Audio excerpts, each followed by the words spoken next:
पहला आपने पढ़ लिया \n, ऑफिशियल नाम, जल्दी, न्यू लाइन कैरेक्टर।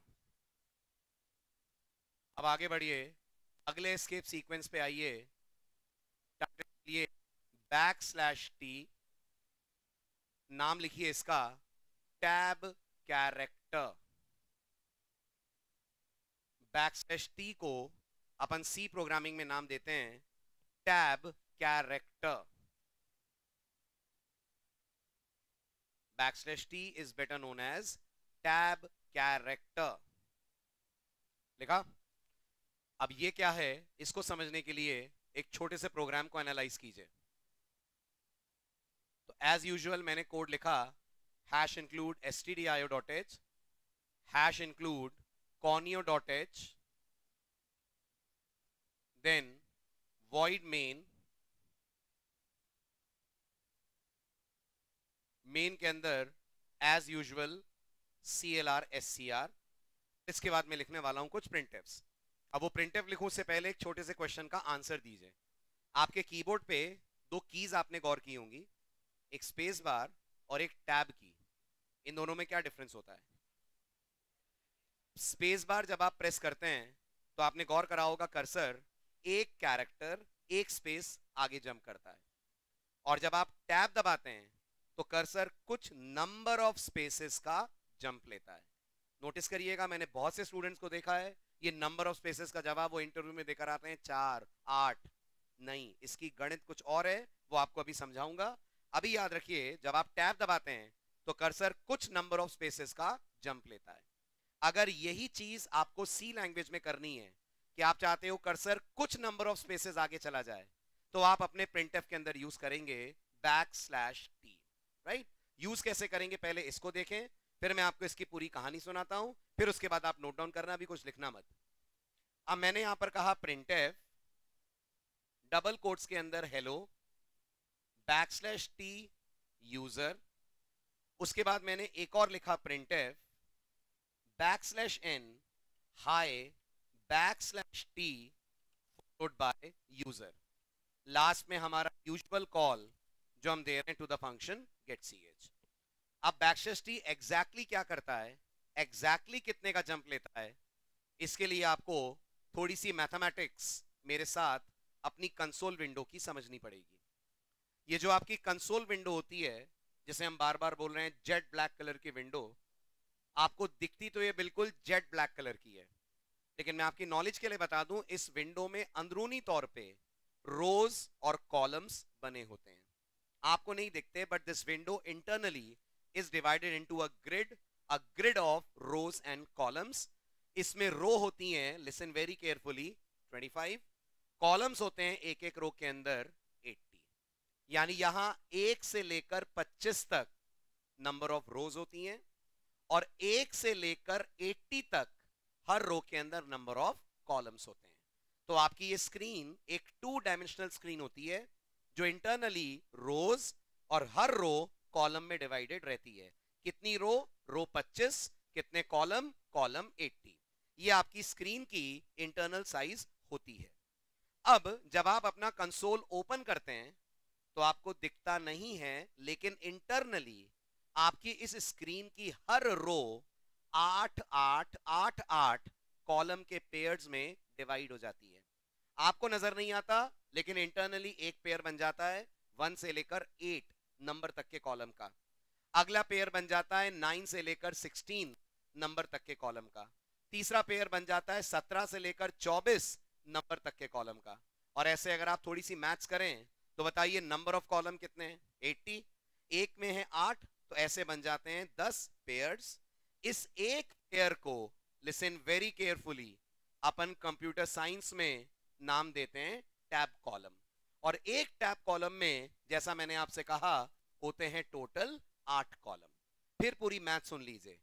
ये कंसोल विंडो एक 2 डायमेंशनल स्क्रीन होती है, जिसमें 25 रोज होती हैं, और हर रो 80 80 80 80 कॉलम्स में डिवाइडेड होती है। अब इन 80 कॉलम्स का फर्दर डिवीजन भी होता है।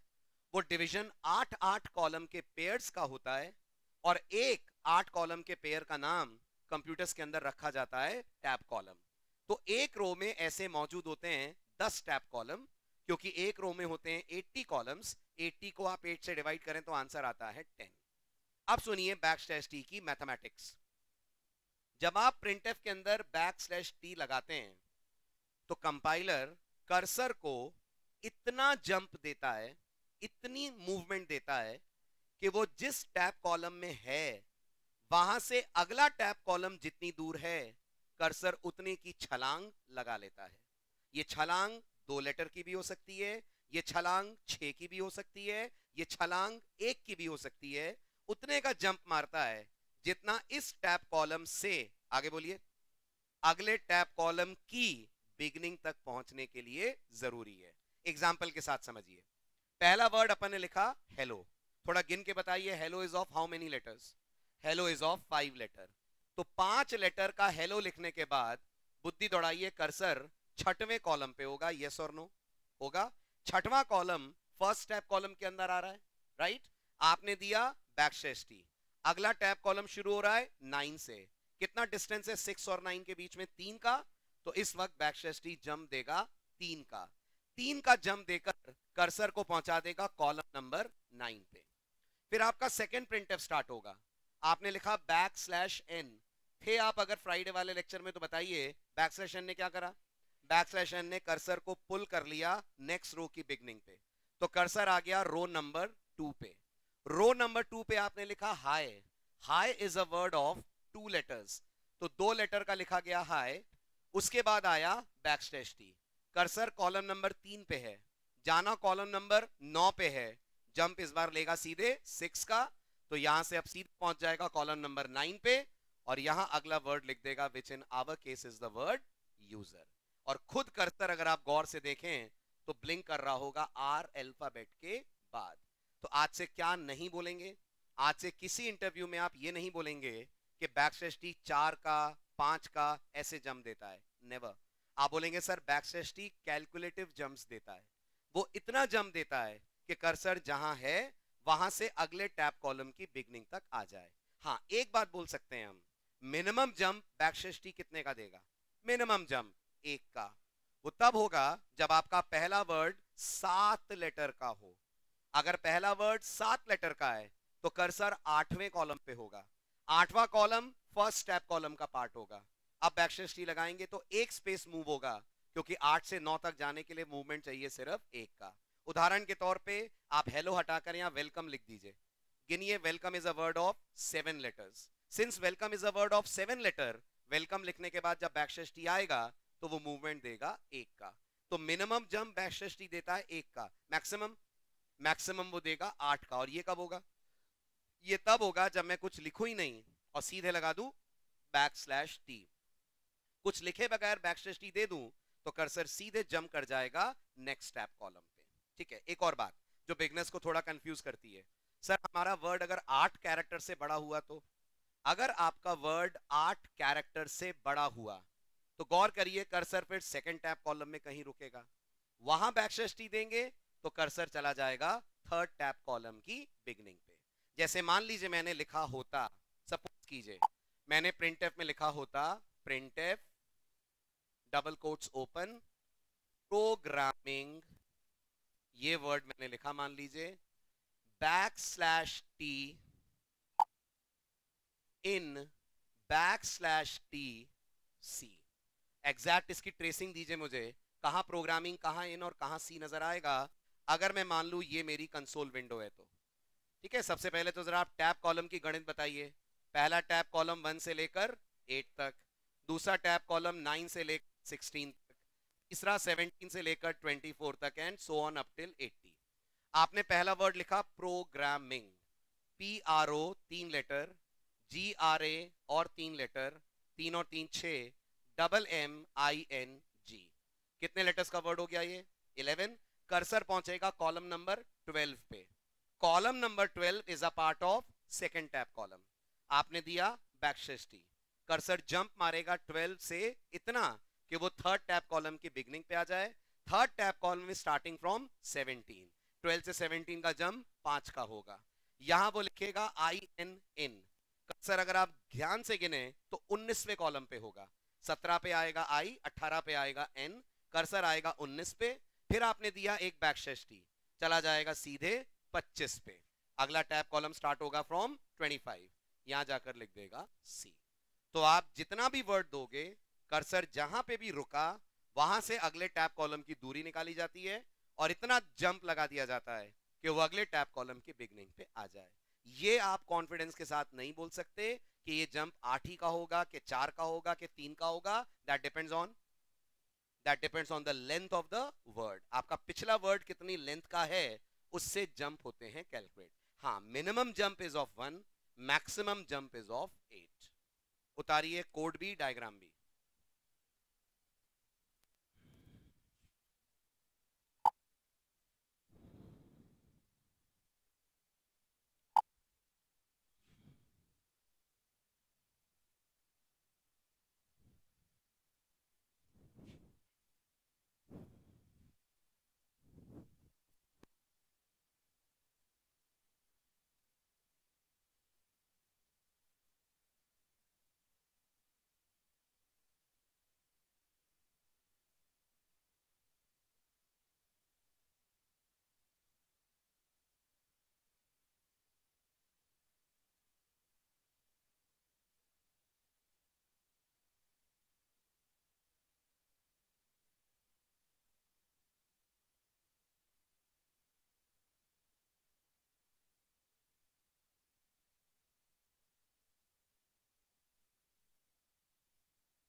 चलिए अब बताएं, आप लोग के आई कार्ड बन गया सबके?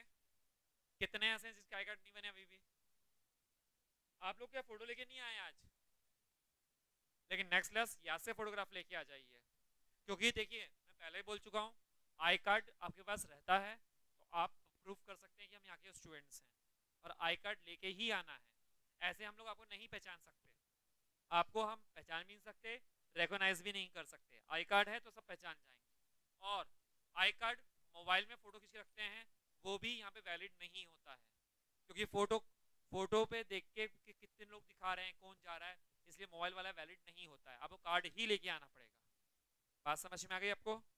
और आप लोग के डेज मंडे, फ्राइडे और संडे है। अब वेनेसडे नहीं रहेगा, संडे रहेगा, सुबह सुबह 10-11 बजे रहेगा।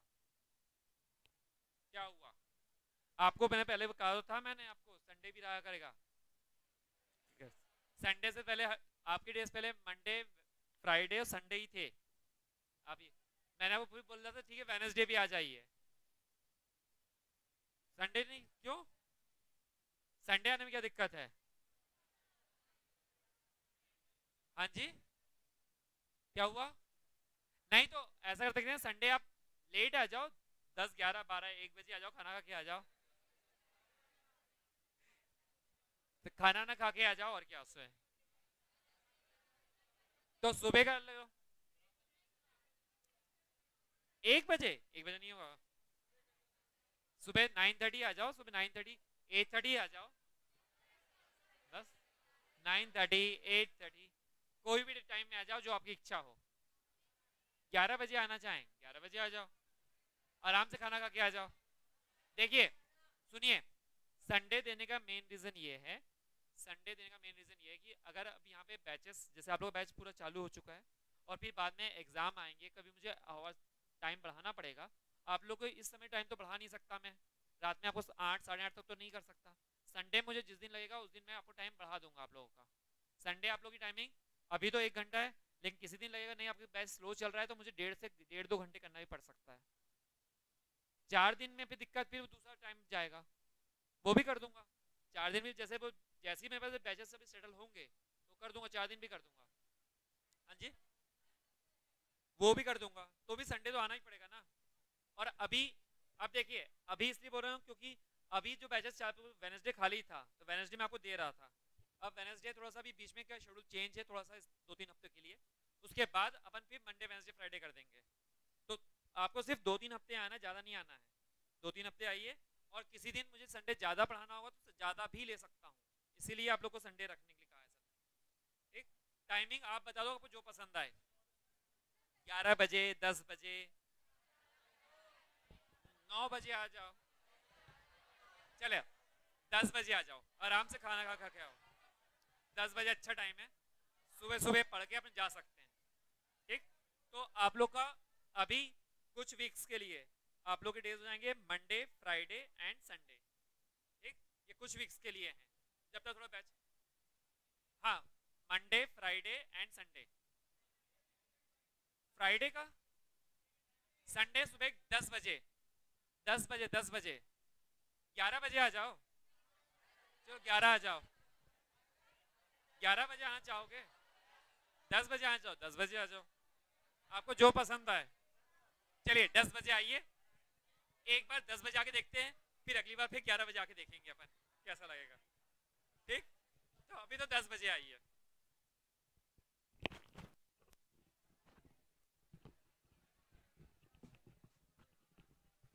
हो गया नोट, चले आगे। चलिए नेक्स्ट चेंज करूं। अब मैं आपको देता हूं एक छोटी सी एक्सरसाइज, आप सुनिए और वर्बली बताइएगा इसको कैसे सॉल्व करेंगे आप, और ये भी बताइएगा एक प्रिंटर से हो जाएगा कि बहुत सारे लगेंगे। ठीक है, नेक्स्ट विंडो पे आ रहा हूं। मैं चाहता हूं आप एक कोड मुझे ऐसा डिक्टेट करें जिससे मैं रन करूं तो मुझे कुछ ऐसा आउटपुट मिले।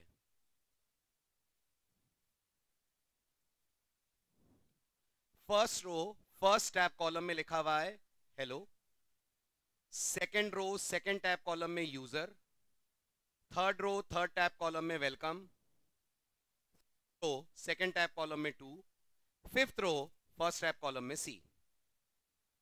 ये आउट पहले तो बताइए एक प्रिंटफ से हो जाएगा, ढेर सारे लगेंगे। बताइए वो एक प्रिंटफ क्या होगा जो ऐसा स्लांटेड आउटपुट दे दे। प्रिंटफ, वेरी गुड, आगे बोलिए।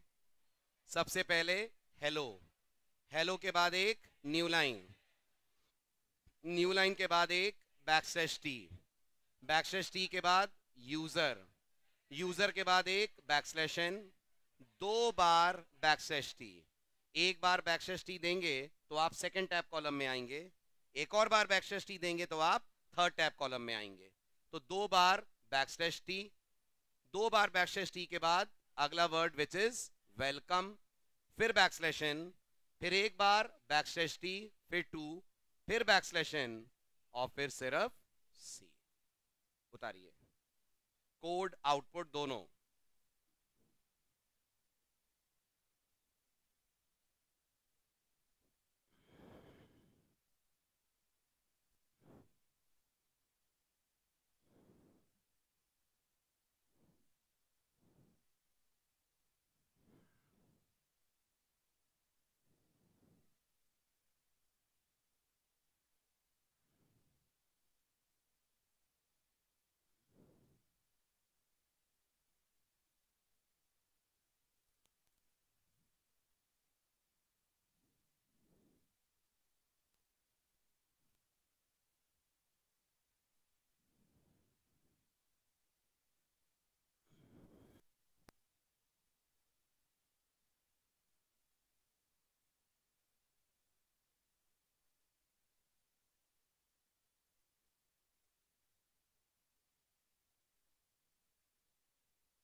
हाँ जी, हो गया।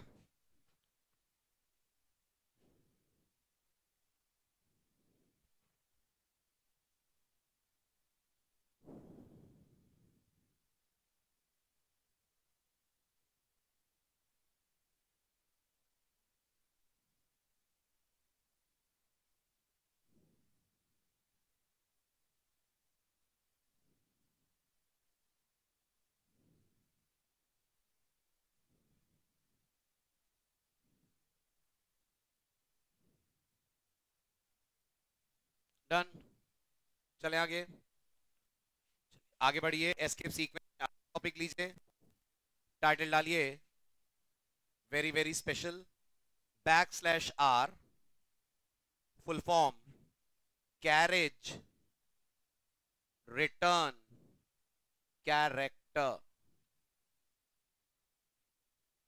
\r का फुल फॉर्म डालिए कैरेज रिटर्न कैरेक्टर।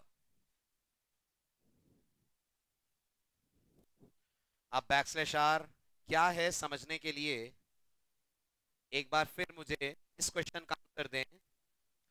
अगर मैं लैंग्वेज में लिखता हूं printf hello \n,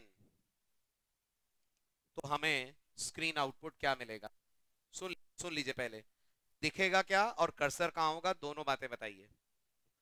दिखेगा अपन को हेलो, राइट, और अगर आप ऑब्जर्व करें ध्यान से तो कर्सर सेकंड रो की स्टार्टिंग पे होगा। यानी जब जब \n आता है, आपने पढ़ा लास्ट लेक्चर में, कर्सर चला जाता है अगली रो की बिगिनिंग पे। जैसे \n बिगिनिंग पे लाता है कर्सर को, नोटिस करिएगा वैसे \r भी कर्सर को बिगिनिंग पे लाता है, but not at the beginning of the next row, rather on the beginning of the same row. जिस रो पे कर्सर है उसी की बिगिनिंग पे आ जाएगा अगर आप हेलो के बाद लिखेंगे \r।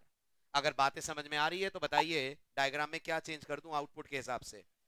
ये जो कर्सर रो नंबर 2 पे ब्लिंक कर रहा है, नोटिस करिएगा ये रो नंबर 2 पे ब्लिंक नहीं करेगा, ये रो नंबर 1 पे H अल्फाबेट के नीचे ब्लिंक करेगा।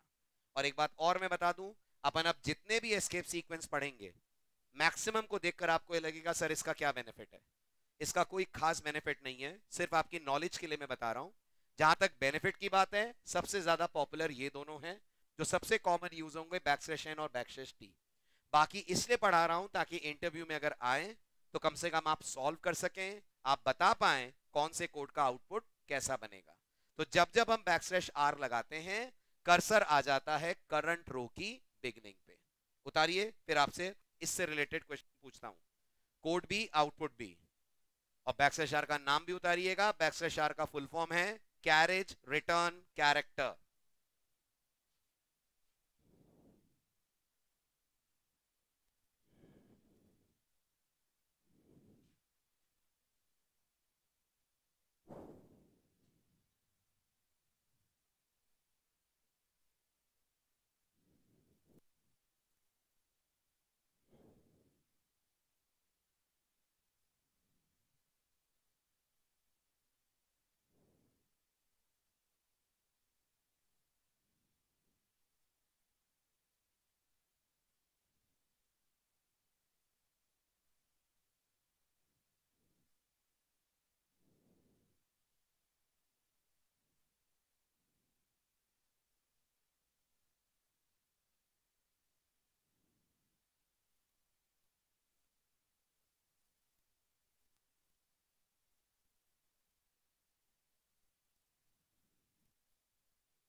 बढ़े आगे, पूछूं क्वेश्चन। अब आपको बताना है जो कोड मैं लिख रहा हूं उसका स्क्रीन आउटपुट क्या होगा। और मैं आपको पहले ही बता दूं, जितना सिंपल ये देखने में लग रहा है उतना सिंपल इसका आउटपुट नहीं होगा। तो 2 बार सोच के फिर बोलिएगा, जो पहली बार आपके दिमाग में जवाब आएगा वो गलत होगा। ठीक, सुनिए, क्वेश्चन है हेलो \r यूजर, इसका आउटपुट क्या आएगा? इसका आउटपुट यूजर हेलो नहीं आएगा, इसका आउटपुट आएगा यूजरो। अब क्या, हाँ मेरे बताने के बाद पहले आना चाहिए था जवाब। समझिए कैसे आएगा यूजरो। हेलो \r तक आप समझ गए होंगे, कर्सर आ रहा होगा H के नीचे। अब जैसे जैसे आगे के लेटर आते जाएंगे, कर्सर जहां है वहां मौजूद अल्फाबेट होते जाएंगे ओवरराइट। तो यूजर का U ओवरराइट करेगा हेलो के H को, यूजर का S ओवरराइट करेगा हेलो के E को, यूजर का R ओवरराइट करेगा हेलो के अगले वाले R को, और अगर आप नोटिस करें तो फाइनली कर्सर आपको मिलेगा इस ओ के नीचे। अगर पिन पॉइंट में करूं ड्रॉ करके डिलीट करते हुए, तो सबसे पहले ये एच हटेगा, इस एच की जगह आ जाएगा यूजर का पहला लेटर विच इज यू। फिर ये ई हटेगा, इस ई की जगह पर आ जाएगा अगला लेटर विच इज, तो यूजर का अगला लेटर आ जाएगा विच इज एस। सेकंड वाले ई की जगह पर आ जाएगा यूजर का ई। और गौर करिए ये जो नेक्स्ट वाला एल है, ये वाले एल की जगह पर आ जाएगा अगला लेटर विच इज आर। और क्योंकि हेलो के अंदर एक लेटर यूजर की कंपैरिजन में ज्यादा है, तो वो हेलो का ओ बचा रह जाएगा और कर्सर ओ के नीचे होगा। यानी अगर एक लेटर होता कहां यूजर के साथ, तो हेलो का ओ भी हो चुका होता ओवरराइट। जैसे अगर मैंने यहां लिखा होता hello backslash R Bhopal, hello backslash R Bhopal, output में देखता आपको सिर्फ भोपाल। हेलो हट गया होता क्योंकि भोपाल के लेटर्स लेंथ वाइज हेलो से एक ज्यादा हैं, तो वो हेलो पे हो गए होते ओवरराइट। उतारिए, कर्सर आएगा ओ के नीचे। अपन प्रैक्टिकल करें, इसमें थोड़ा सा कंफ्यूजन होता है बिगनर्स को। Let's do that. आप स्क्रीन से ही उतारना सीधे। देखो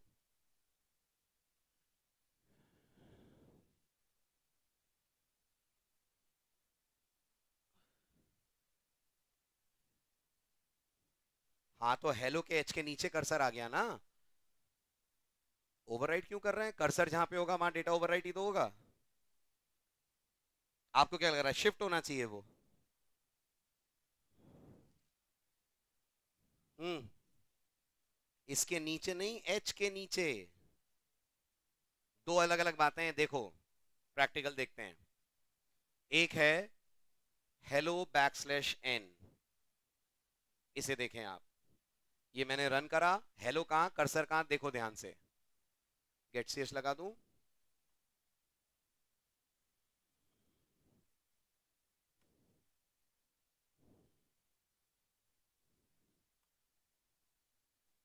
इसको बुलाते हैं हेलो के नीचे, न्यू लाइन पे।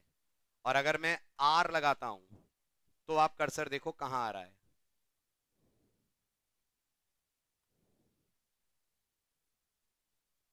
है कुछ फर्क दोनों की पोजीशंस में? अब मैं इसके बाद लिखता हूं अगला वर्ड यूजर। कहां ब्लिंक कर रहा है कर्सर? ओ लेटर के ठीक नीचे। उतारिए कोड और आउटपुट दोनों।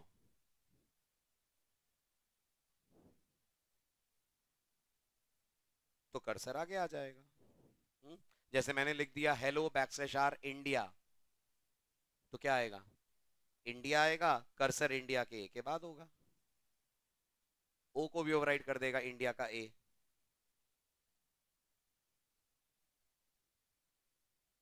हो गया?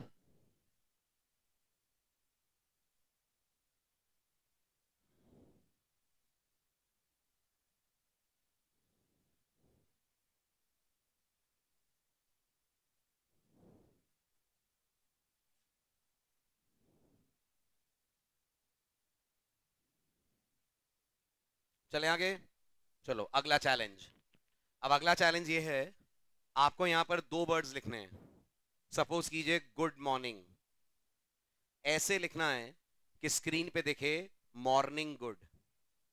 या यूं मान लीजिए आप हेलो यूजर लिखेंगे, इस ट्रिक के साथ लिखिए कि मुझे जो सेकंड वर्ड है, कौन है सेकंड वर्ड, वो फर्स्ट वर्ड बन के दिखे, और जो फर्स्ट वर्ड है वो सेकंड वर्ड बन के दिखे। तो हमें लिखना है हेलो यूजर, आना चाहिए यूजर हेलो। जल्दी बताइए। हेलो यूजर लिखना है, ऐसे लिखना है कि स्क्रीन पे नजर यूजर हेलो आए। जो हमारा सेकंड वर्ड है वो बन जाए फर्स्ट वर्ड, जो हमारा फर्स्ट वर्ड है वो बन जाए सेकंड वर्ड। जल्दी पूरा बोलिए, पूरा, आधा अधूरा जवाब नहीं। सबसे पहले, सबसे पहले बैकस्लैश टी। बताइए क्यों बैकस्लैश टी? यूजर नहीं तो चीटिंग हो जाएगी। फिर लिखना हेलो यूजर है, आना चाहिए यूजर हेलो। ये नहीं कि लिख भी दे यूजर हेलो, कौन अंदर आके देख रहा है, वो नहीं करना। लिखना यूजर हेलो नहीं है, हेलो यूजर लिखना है, दिखना यूजर हेलो है। तो सबसे पहले दीजिए बैकस्लैश टी, बताइए क्या होगा इससे, पहला टैब कॉलम खाली छूट जाएगा, करेक्ट। तो पहले 8 कॉलम पे स्पेस रहेगी, है ना। उसके बाद अपन लिख दें अगला वर्ड विच इज, शाबाश, हेलो। उसके बाद लिखें बैकस्लैश आर, उसके बाद अगला वर्ड लिख दें विच इज यूजर। अब इस कोड को कीजिए रन। आपने लिखा हेलो यूजर, स्क्रीन पे आ गया यूजर हेलो। अच्छा, ये गैप इतना ज्यादा क्यों आ रहा है यूजर और हेलो के बीच में?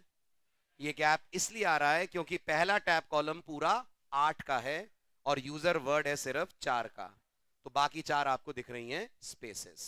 ठीक है, इसको कम कैसे कर सकते हैं वो अभी करते हैं, पहले आप इतना उतार लीजिए।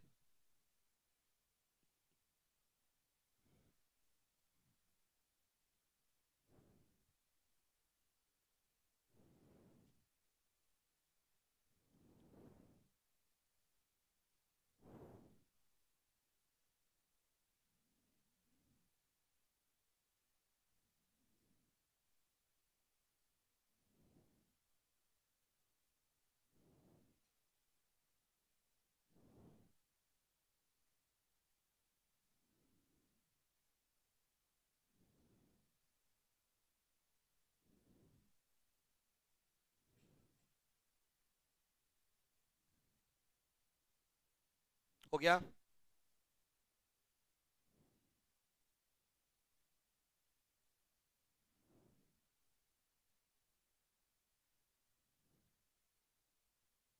चलें आगे, डन।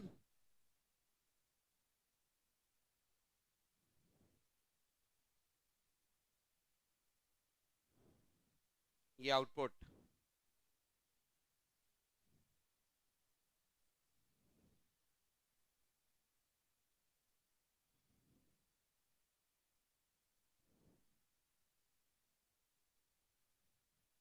हो गया, चेंज करूं? चलिए नेक्स्ट। अब ये बताइए, ये यूजर और हेलो के बीच में 4 स्पेस आ रही है, मुझे 1 चाहिए, क्या कर सकते हैं? इतना बड़ा गैप नहीं चाहिए, मैं चाहता हूं यूजर हेलो के बीच में नॉर्मल जो स्पेस होती है एक उतनी आए। तो इसका सिर्फ एक ही तरीका है, आप बैकस्लैश टी हटा दीजिए और खुद अपनी तरफ से गिन कर प्रोवाइड करिए 5 स्पेसेस। 5 क्यों? 5 इसलिए क्योंकि 4 पे तो हो जाएगा यूजर ओवरराइड, एक स्पेस बच जाएगी between user and hello.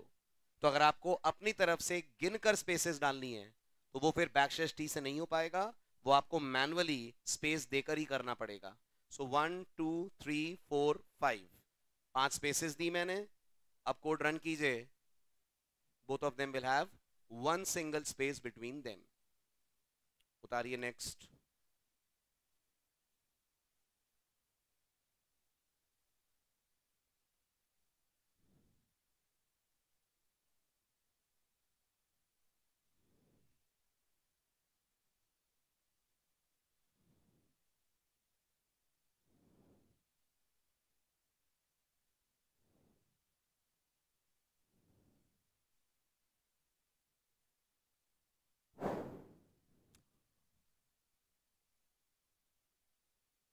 Backslash T लगाएंगे तो 8 स्पेस आ रही है ना, हमें 5 चाहिए, तो कैसे आएंगी? लगा के नहीं, तो हटा ही दिया, बिल्कुल मैंने लगा के नहीं हटाया, हटा ही दिया मैंने और 5 स्पेस दे दिए।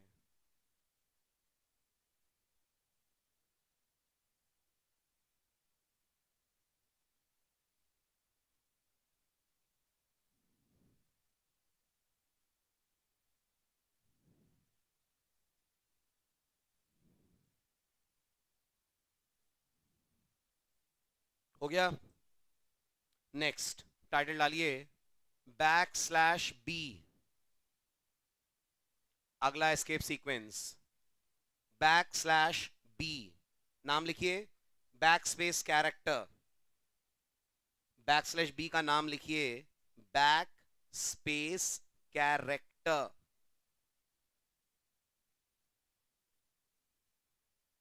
लिखा? ठीक। अब आप पहचानिए खुद इसका इफेक्ट क्या होता है, मैं आपको सिर्फ कोड रन करके दिखा रहा हूं जी। हाँ, बैकस्पेस क्या करता है? कीबोर्ड पे अगर हम बैकस्पेस की दबाएं तो क्या क्या होता है? कर्सर एक कैरेक्टर पीछे आता है और पिछला लेटर डिलीट हो जाता है। ठीक, अभी देखिएगा यहां क्या होता है। लेटर डिलीट हुआ नहीं हुआ, सिर्फ कर्सर एक कॉलम बैकवर्ड आता है। तो बैकस्लैश आर कर्सर को ले जाता है रो की बिगनिंग पे, बैकस्लैश बी कर्सर को पुल करता है एक कदम पीछे, एक कैरेक्टर पीछे। तो गेस करिए अगर ये बैकस्लैश बी ना लगा होता तो कर्सर कहां होता? तो कर्सर ओ के राइट साइड पे दिखता। बैकस्लैश बी लग गया तो नोटिस करिए कर्सर ओ के नीचे आ गया। अच्छा, और एक और बार और एक और बार और एक और बार दे दूं तो कर्सर आ जाएगा ई के नीचे। एक बैकस्लैश बी से ओ पे, दूसरे वाले से एल पे, तीसरे वाले से एल पे, चौथे वाले से ई पे। रन करेंगे, the cursor will B blinking beneath the character E. So backslash B pulls the cursor one column backwards.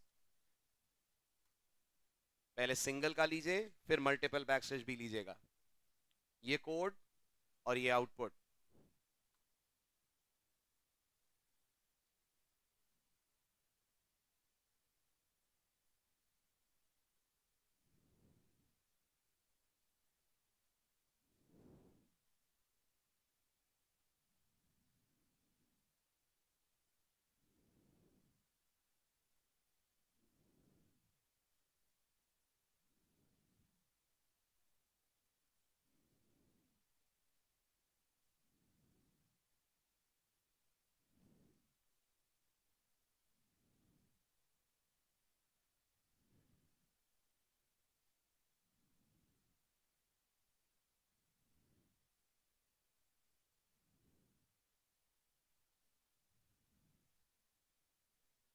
Done, चलो आगे।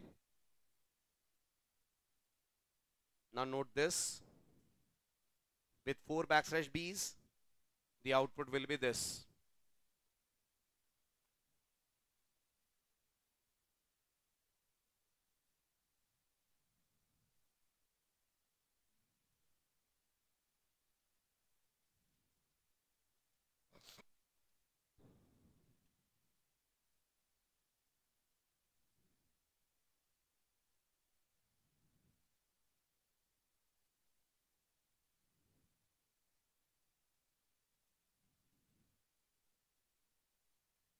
हो गया।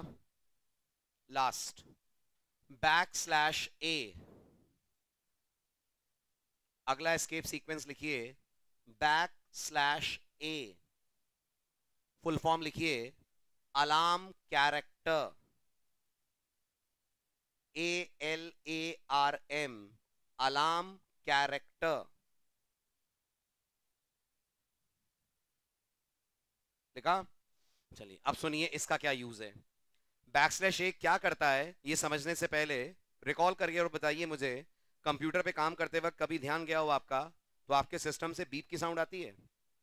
ठीक, अगर आपको लग रहा है नहीं तो मैं आपको 2-3 चीजें बोलता हूं, कभी टाइम मिले तो कीजिएगा। कभी सिस्टम पे बहुत जल्दी टाइपिंग करिएगा, खूब जल्दी कीबोर्ड पे कीज चलाइएगा। कंप्यूटर की एक लिमिट होती है कीज को कैप्चर करने की, उससे ज्यादा स्पीड से जब अपन डेटा भरने लगते हैं तो कंप्यूटर साउंड देने लगता है बीप की। ऐसी अगर बीप साउंड्स आप अपने प्रोग्राम से जनरेट करवाना चाहते हैं तो आपको अपने कोड में प्रिंटफ के अंदर यूज करना पड़ेगा बैकस्लैश ए। गौर कीजिएगा बैकस्लैश ए अपने बाकी चारों दोस्तों से बिल्कुल अलग है। कौन चार? Backslash N, backslash T, backslash B, backslash R. कैसे अलग है? इन चारों में आपने कुछ कॉमन देखा? इन चारों में कॉमन है ये कर्सर को कहीं ना कहीं शिफ्ट करते हैं। बैकस्लैश ए कर्सर शिफ्ट नहीं करता, ये जब भी आप प्रिंटफ में लिखते हैं तो आपके सीपीयू बॉक्स के अंदर जो स्पीकर लगे हैं ये उनसे जनरेट करवाता है साउंड ऑफ बीप। कभी आपने अगर सीपीयू बॉक्स खोल के देखा हो तो सीपीयू के नीचे वॉल पे या साइड के वॉल पे स्पीकर्स लगे होते हैं, उनसे अगर आप बीप की साउंड प्रोड्यूस करवाना चाहते हैं तो आप यूज कर सकते हैं बैकस्लैश ए। मेरे सिस्टम में वो स्पीकर्स का ऑडियो ऑफ है तो मैं यहाँ चलाऊंगा तो आपको प्रैक्टिकली कोई साउंड सुनाई नहीं देगी, बट आप घर पे अगर इसको रन करते हैं, अगर लैपटॉप पे नहीं डेस्कटॉप पे, तो बैकस्लैश ए से प्रोबेबिलिटी है आपको साउंड सुनाई दे। आप पूछ सकते हैं सर प्रोबेबिलिटी क्यों, गारंटी क्यों नहीं? क्योंकि इसके लिए उन सिस्टम के स्पीकर्स का कॉन्फ़िगर होना जरूरी है। But for the purpose of knowledge याद रखिएगा, अगर आप अपने सिस्टम से बीप की साउंड चाहते हैं तो आप यूज कर सकते हैं \a। अब आपका अगला डाउट होगा, सर ऐसा मैं क्यों करवाऊंगा, एज अ सॉफ्टवेयर डेवलपर मैं साउंड क्यों प्रोड्यूस कराऊंगा। तो प्रोग्रामिंग के दौरान कई मौके ऐसे आते हैं जब हम यूजर की अटेंशन अपने प्रोग्राम की तरफ डाइवर्ट करना चाहेंगे। A very good example is जब आप एटीएम से पैसे निकालते हैं और मशीन पैसे बाहर फेंकती है तो कुछ बीप की साउंड बजती है। वो क्यों बजती है? आपके मनोरंजन के लिए। तो क्या रीजन है उसका, कुछ पता है आपको? नहीं पता। एटीएम के अंदर एक टाइमर होता है, वो बीप आपको अलर्ट करता है कि इससे पहले कि वो टाइमर बीत जाए आप पैसे बाहर निकाल लें। अगर वो टाइमर बीत गया और आपने पैसे नहीं खींचे तो पैसे मशीन के अंदर जाकर खाते में से कट जाएंगे, वो डेबिट हो जाएंगे, भले ही आपने नहीं निकाले हैं। फिर आप एप्लीकेशन देंगे, फिर बैंक ट्रांजैक्शन को अंडू करेगा, रोल बैक करेगा, तो आपके अकाउंट में वो वापस आकर क्रेडिट होंगे। तो लक्ष्मी जी का सम्मान करते हुए पहले उन्हें निकाल लें, फिर आप बाकी काम करें, ये उस बीप का मतलब होता है ना। ऐसे ही हम जो कोड लिखेंगे आगे चलकर, मैं आपको पासवर्ड का कोड लिखवाऊंगा। याद कीजिए, मैंने आपसे बोला था गेटसीएच का एक बहुत इंपॉर्टेंट यूज है पासवर्ड्स का कोड बनवाना। उसमें हम बिल्कुल एटीएम की तरह काम करेंगे कि यूजर को हम 3 चांस देंगे पासवर्ड देने के। आपको याद होगा एटीएम में 3 बार अगर आप गलत पासवर्ड दे दें तो 24 आवर्स के लिए आपका अकाउंट लॉक हो जाता है। तो हम ऐसा करेंगे कि यूजर अगर 2 बार गलत पासवर्ड देगा और तीसरी बार हम उससे पासवर्ड लेंगे तो हम चाहेंगे एक तो हम उसको रेड कलर में बोले this is your last chance, और रेड कलर में मैसेज देने के साथ उसको अलर्ट करें। उस केस में हम लोग यूज करेंगे \a जो अलर्ट करवाएगा। और रहा सवाल रेड कलर, वो आपको पता है, अभी हमने यूज नहीं करा है बट आपको थ्योरी याद होगी। There is a function in C called text colour जो आपके लिए फॉन्ट का कलर करेगा चेंज। तो \a का पर्पस होता है आपके सिस्टम के बिल्ट इन स्पीकर से बीप का साउंड प्रोड्यूस करना। जहां तक आउटपुट की बात है, आपको आउटपुट देखकर कहीं से नहीं लगेगा कि मैंने \a लगाया है। आउटपुट आएगा plain and simple hello user. देखिए, आपको लगेगा ही नहीं कि कहीं \a था, लेकिन सिस्टम के स्पीकर्स अगर कॉन्फ़िगर्ड हैं तो हेलो के बाद और यूजर के पहले 1 सेकंड के लिए आपको सुनाई देगी साउंड ऑफ बीप। इंटरव्यू में जनरली \a के बारे में ये पूछते हैं कि \a is different than other escape sequences, justify how. तो आपका आंसर होगा all other escape sequences shift the cursor, \a doesn't shift the cursor, it only generates the sound of beep for a duration of 1 second from the built-in speakers of your computer। उतार लीजिए, आगे बढ़ते हैं, अगले important part पे आते हैं। That's another interview, important interview question. फिलहाल ये उतार लें, आउटपुट में कुछ खास नहीं है। कर्सर कहां होगा? कर्सर होगा यूजर के आर के बाद।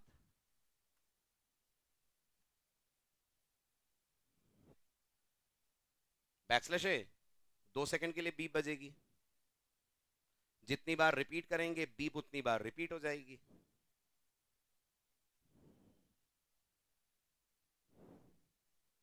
बीप के अलावा कोई और साउंड नहीं ला सकते। कोई और साउंड अगर लाना है थोड़ा सा इंतजार करिए, सी को एडवांस लेवल पे आने दीजिए। सी लैंग्वेज के पास एक फंक्शन है जिसका नाम है साउंड। इसको यूज करना जिस दिन आपको सिखाऊंगा, ये फंक्शन आपको मिलता है dos.h हेडर फाइल के अंदर। इस फंक्शन से आप कई तरीके के साउंड्स जनरेट कर सकते हैं। हिंदी के 7 स्वर निकाल देगा ये, सारे गामा पूरा, लेकिन तब जब इसको यूज करना अपन सीखेंगे, अभी नहीं। अभी तो आप सिर्फ बीप से ही काम चला पाएंगे \a से। हो गया, बढ़े आगे। चलिए अब आइए इंटरव्यू का एक फेवरेट क्वेश्चन। लास्ट लेक्चर में मैंने देखा क्लास के बाद आप में से 5 लोगों ने मेरे से सेम सवाल करा था, and I am very sure आपसे किसी ने करा होगा तो आपने मेरे से करा, तो मैंने आपको बोला था अगले लेक्चर में करूंगा, है ना। अब क्वेश्चन सुनिए। क्वेश्चन इतना सिंपल है कि पहली बार सी पढ़ने वाले स्टूडेंट को कभी लगता ही नहीं कि एक क्वेश्चन में इतनी ट्रिक इन्वॉल्व होगी। क्वेश्चन है, आपको स्क्रीन के ऊपर हेलो प्रिंट करना है, but the word hello should be enclosed in double quotes. यानी आउटपुट क्या दिखना चाहिए? Double quote hello double quote. 95% students को लगता है इसमें कौन सी बड़ी बात है, खाली 2 कोट ही तो आगे पीछे लगाने हेलो के। तो मैं लिख दूंगा double quote hello double quote, simple. Double quote में हेलो आ जाएगा। और नोटिस करिए जब ये कोड कंपाइल होगा तो ये कंपाइलेशन फेज भी क्रॉस नहीं कर पाएगा. Try to understand why. C language में printf फंक्शन के लिए कोट्स का बहुत स्पेशल मीनिंग होता है. printf फंक्शन ये मानता है कि जब उसे पहला डबल कोट मिलेगा तो यहां से मैसेज शुरू हो रहा है, और जब उसे दूसरा डबल कोट मिलेगा तो यहां पर मैसेज एंड हो रहा है. अब printf को इसलिए एरर लग रही है आपके कोड में, वो ये सोच रहा है ये वाला डबल कोट मैसेज की स्टार्टिंग है, करेक्ट. ये वाला डबल कोट हेलो के पहले वाला मैसेज की एंडिंग हो गई.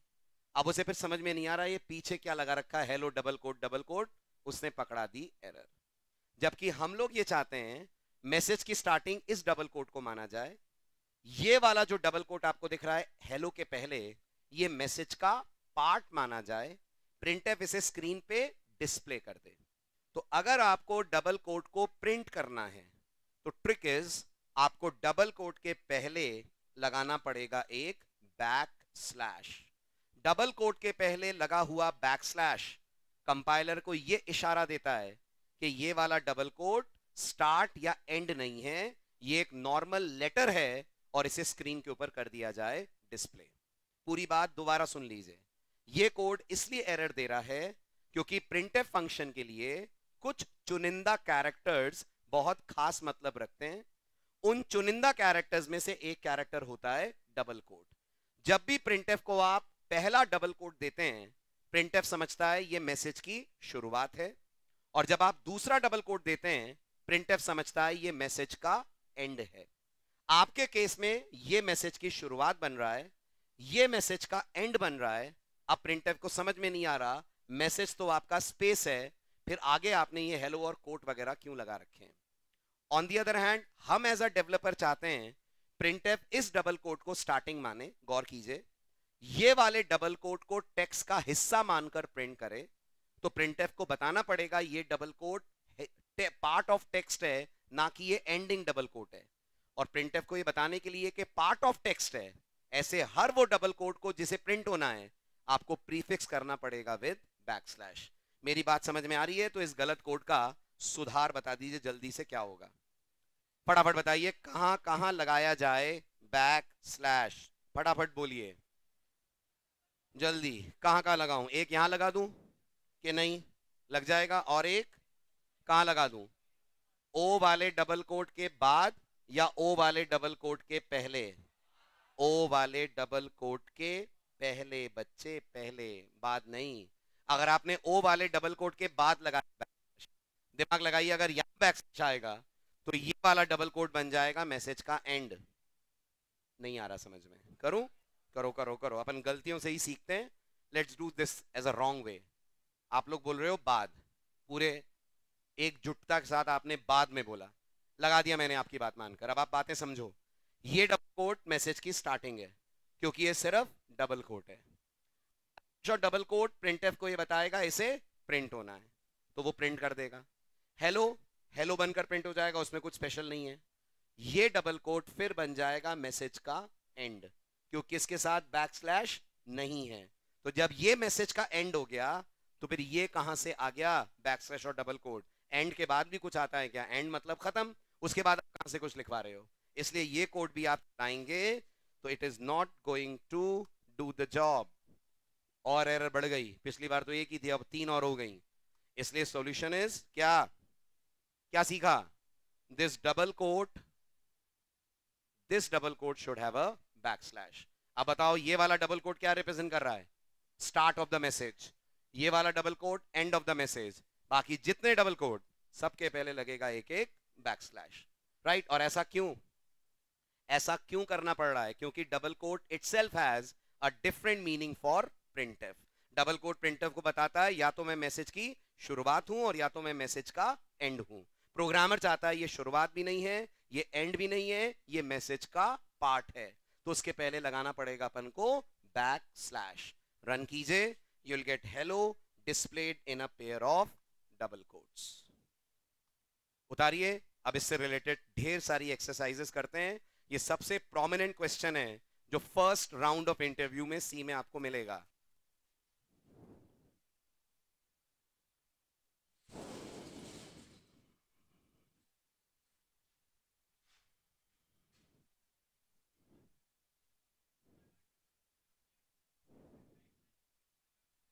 हाँ बिल्कुल सही है। डबल कोट और बैकस्लैश के बीच में तो हो जाएगी गड़बड़। अगर डबल कोट और बैकस्लैश के बीच में आपने कुछ डाल दिया, मान लीजिए मैंने के डाल दिया, तो नोटिस करिए बैकस्लैश के अपने आप में बन जाएगा सिर्फ के। ये वाला जो डबल कोट है ये बन जाएगा मैसेज की एंडिंग, और फिर इनके कारण आएगी एरर। जब आप बैकस्लैश लगाएं डबल कोट के पहले, मेक श्योर उसके साथ और कुछ ना लगे।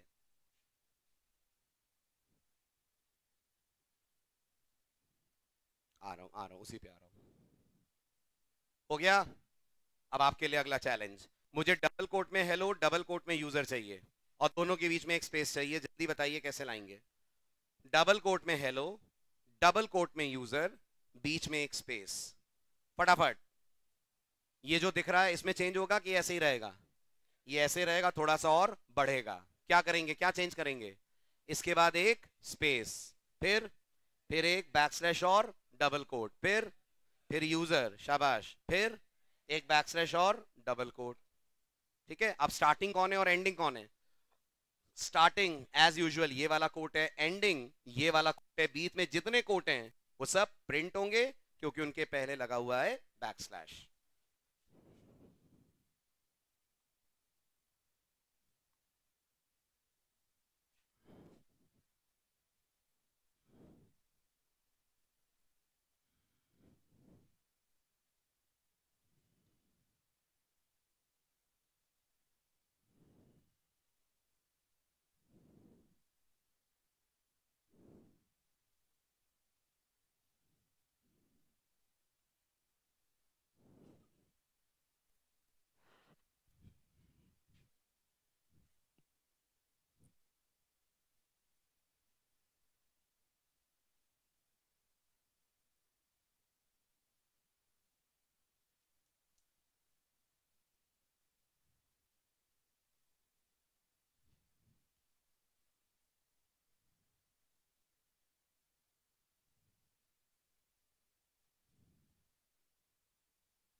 हो गया।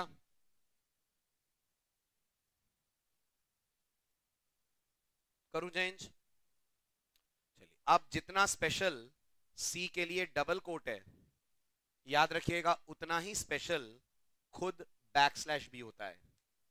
तो अगला चैलेंज है, हमें स्क्रीन पे बैकस्लैश दिखाना है। बहुत सारे लोगों को लगता है ऐसे कर देंगे, लाइक दिस। क्या आप बता सकते हैं इस कोड में क्या प्रॉब्लम है? इस कोड में प्रॉब्लम ये है, हाँ बिल्कुल ठीक बोल रहे हैं, एंडिंग डबल कोट नहीं है। ये वाला जो डबल कोट है ये मैसेज की स्टार्टिंग। बैकस्लैश और डबल कोट का पेयर बनकर डबल कोट प्रिंट होगा, और प्रिंटफ को कंप्लीट एक डबल कोट और चाहिएगा। तो अगर मैं इस कोड को कंपाइल करूं, unfortunately this also is not going to compile. और अगर मैं कंपाइलर की बात सुनकर एक डबल कोट और लगा देता हूं, कंपाइल हो जाएगा, but on screen you will get a double quote displayed, ना कि बैकस्लैश। डबल कोट कैसे डिस्प्ले होगा समझाओ? ये डबल कोट स्टार्टिंग, याद रखिएगा डबल कोट और बैकस्लैश पेयर नहीं बनाते, बैकस्लैश और डबल कोट पेयर बनाते हैं। तो कंफ्यूज इन दोनों को देखकर मत होइएगा। ये डबल कोट अभी भी स्टार्टिंग है, ये बैकस्लैश और डबल कोट का पेयर बन जाएगा तो डबल कोट प्रिंट हो जाएगा। ये वाला डबल कोट बन जाएगा ending double quote. Answer double quote. हमें चाहिए स्क्रीन पे बैकस्लैश, तो पहले इसको देख लें। ये रन होगा लेकिन it will display a quote. अगर आपको कोट ना चाहकर आपको बैकस्लैश चाहिए, तो trick is you have to apply double backslash. Double backslash क्या करता है? डबल बैकस्लैश अगर आ जाए तो कंपाइलर मानता है मुझे स्क्रीन पे बैकस्लैश दिखाना है। इसका मतलब बैकस्लैश के आगे अगर डबल कोट होगा तो प्रिंट डबल कोट होगा, बैकस्लैश के आगे बैकस्लैश होगा तो प्रिंट बैकस्लैश होगा। और ये बात सिर्फ इन दो के लिए एप्लीकेबल है। बाकी अगर आप मुझे बोलें सर मुझे डॉलर प्रिंट करना है, नो प्रॉब्लम, डॉलर सीधे प्रिंट हो जाएगा। आपको लगता है सर मुझे हैश प्रिंट करना है, हो जाएगा। प्रॉब्लम सिर्फ दो सिंबल्स की है, डबल कोट और बैकस्लैश, क्योंकि वो प्रिंटफ के लिए कुछ और काम करते हैं, हम उनसे कुछ और काम करवा रहे हैं, हम उन्हें करवा रहे हैं प्रिंट, तो इसके लिए उनके पहले लगेगा एक बैकस्लैश। अब इसका आउटपुट बताइए जल्दी। इसका output just back slash.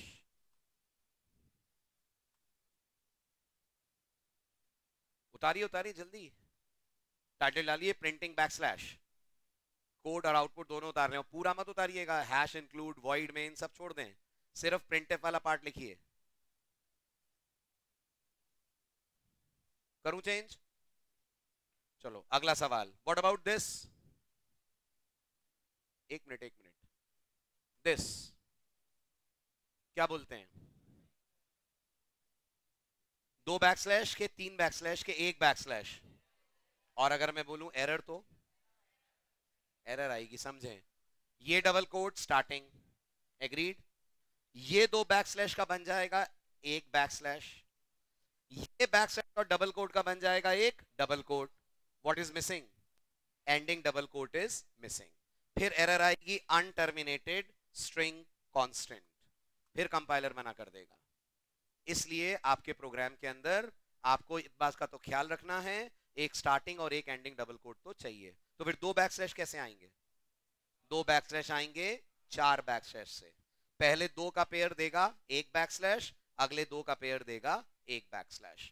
So if you want to display 4 backslashes, the trick is make it like this. Run कीजिए, यू विल गेट 2 बैकस्लैशेस।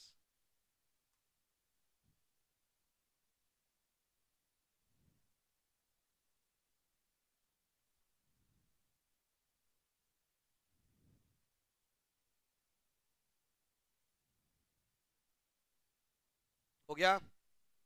अब लास्ट सवाल, लिखते चलिए सुनते चलिए। एस्केप सीक्वेंसेस स्क्रीन पे प्रिंट नहीं होते हैं, यस और नो? है ना, इसीलिए तो वो एस्केप सीक्वेंस कहलाते हैं। क्या अब आप ऐसा कुछ कर सकते हैं कि स्क्रीन पे लिखा हुआ आ जाए \n? Can we do something? अभी तो आपने देखा, अगर मैं नॉर्मल वे में \n लिखता हूं, चेंज करूं, उतार लिया। अगर मैं नॉर्मल वे में \n लिखता हूं, वी ऑल नो क्या होगा, क्या होगा बताओ?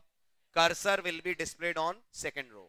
मुझे ये नहीं चाहिए, मैं चाहता हूं स्क्रीन पे बकायदा लिखा हुआ है \n। द ट्रिक इज, इसके पहले लगा दीजिए एक और, इसके पहले लगा दीजिए एक और बैकस्लैश। अब कैसे चलेगा? ये वाला डबल कोट स्टार्टिंग, 2 बैकस्लैश मिलकर एक बैकस्लैश बन जाएगा, n अकेला रह जाएगा तो वो बस n बनेगा, और डबल कोट बन जाएगा एंडिंग। रन कीजिए, आपको स्क्रीन पे \n प्रिंट हुआ हुआ दिख जाएगा। इसका मतलब जो आपने 5 एस्केप सीक्वेंसेस पढ़े, अगर इंटरव्यू में कोई उन्हें प्रिंट करने को कहे, उनके पहले एक एक बैकस्लैश बढ़ा दीजिए।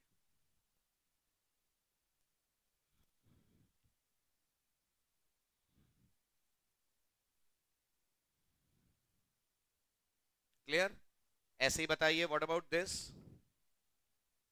ये स्क्रीन पे दिखाएगा आपको \t।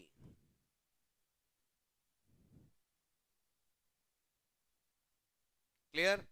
चलो आज के लेक्चर का आखिरी सवाल, मुझे 2 लाइन का आउटपुट चाहिए, है ना, थोड़ा सा डिफिकल्ट दे रहा हूं। पहली लाइन में विद इन डबल कोट्स चाहिए \n इज न्यू लाइन। दूसरी लाइन में विद इन डबल कोट चाहिए \t इज टैब। फिर बोलूं, पहली लाइन में डबल कोट के अंदर आना चाहिए \n इज न्यू लाइन, पूरा सेंटेंस डबल कोट में। सेकेंड रो पे आए डबल कोट में \t इज टैब। बताइए जल्दी से, हो पाएगा नहीं हो पाएगा? बोलिए। सबसे पहले तो आपको एक ट्रिक बताता हूं, कभी भी ऐसे सवाल आए ना, तो एक डबल कोट ओपन एक डबल कोट क्लोज तो लगा ही दीजिए, इतना तो आना ही है, इसमें तो कोई डाउट ही नहीं है। अब बताइए, मैंने आपसे बोला डबल कोट के अंदर \n आए, तो डबल कोट \n बन रहा है। आगे लिखेंगे आप इज न्यू लाइन, और मैंने कहा था इसके बाद डबल कोट बंद भी होना चाहिए, तो फिर एक डबल कोट। ये गैप्स कम कर दीजिए, आपका टेक्स्ट प्रिंट हो गया। ठीक है, लेट्स रन दिस, एक एक करके प्रैक्टिस करते हैं। ये जैसे ही अपन रन करेंगे, अपन बोल गया \n इज न्यू लाइन। अब मुझे सेकेंड रो पे चाहिए डबल कोट्स में \t is tab. Second row, तो पहले इसको साइड कर दें। सेकेंड रो पे जाना है तो आप बैकस्लैश एन प्रिंट नहीं करना है, उसका इफेक्ट चाहिए। वो कैसे आएगा? वो आएगा जब हम बोलेंगे सिर्फ बैकस्लैश एन। अब चाहिए फिर से डबल कोट, वो आएगा बैकस्लैश डबल कोट। फिर इसके बाद चाहिए backslash T, double backslash T is tab backslash double quote, और ये आपका ending double quote. Run it, आपको आउटपुट 2 लाइनों का एनक्लोज विद इन कोट्स मिल जाएगा। ठीक है, ये कोई बहुत ज्यादा यूज नहीं होंगे, बट अगर क्लास में डिस्कस नहीं करता तो बहुत सारे बिगनर्स के लिए मुश्किल होता इन प्रोग्राम्स के आउटपुट को ट्रेस करना। नॉट सो इजी कि आप एकदम से ट्रेस कर लो।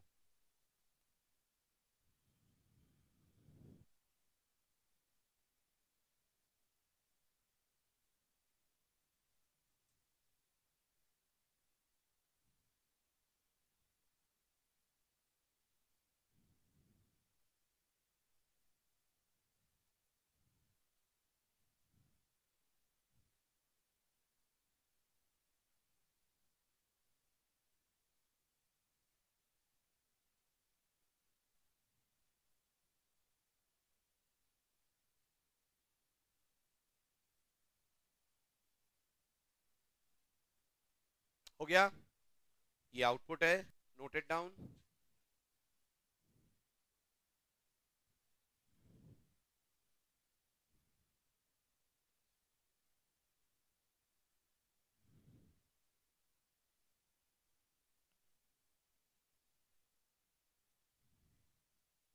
हो गया।